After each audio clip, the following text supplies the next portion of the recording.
Hello, আসসালামু আলাইকুম। আজকে আমি আমার এই যে ঘুঘু পাখি এবং যে ঘুঘু পাখির একটি বাচ্চা আছে সেটাই দেখাচ্ছি। আর আজকে হচ্ছে ঘুঘু পাখির এবং অন্যান্য পাখিদেরকে খাবার দাবার যে হচ্ছে অন্যান্য খাবার দেওয়া লাগে সেটা আপনাদেরকে দেখাচ্ছি। এই যে এখানে দেখেন আমি তাদেরকে কি খাবার দিয়েছি। খাবারের মধ্যে আছে হচ্ছে গাজর, তারপর আছে হচ্ছে ধনিয়া পাতা এবং এটার পাশে আছে যে গ্রিট। তো হচ্ছে যে পাখি আছে পাখি শুধু এই দানাদার খাবারের সাথে এই ধরনের খাবারও দেয়া লাগে, এতে করে তাদের হচ্ছে স্বাস্থ্যের জন্য যে ভিটামিন এবং খনিজ পদার্থ যেগুলো আছে সেগুলোর ঘাটতি পূরণ হয়।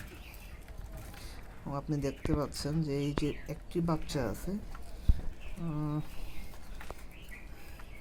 সেই বাচ্চাকেও হয়তো এই খাবারগুলো থেকে কিছু কিছু অংশ নিয়ে তারপর হচ্ছে এই বাচ্চাকে খাওয়াবে।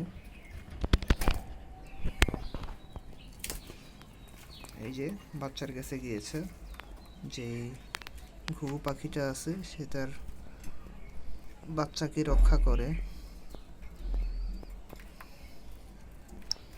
এখানে যে বাজরিগের আছে সেই বাজরিগারকেও আমি সেম খাবারই দিয়েছি, গাজর, ধনিয়া পাতা এবং অন্যান্য। এই যে দেখতে পাচ্ছেন এখানে হচ্ছে আমার সেই বাজরিগারগুলো আছে।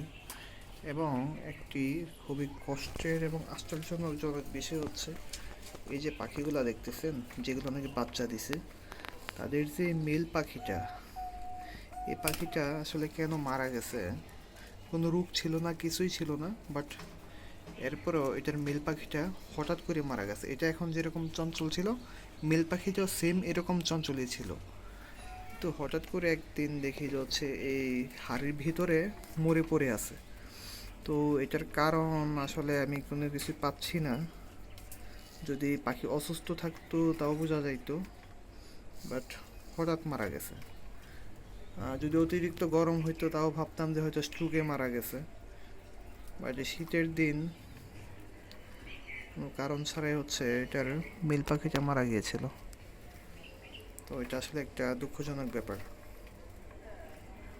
এই যে আপনারা দেখছেন এখানে অন্যান্য যে ঘুঘু পাখি তাদেরকে আমি সেম এই খাবারটাই দিয়েছি,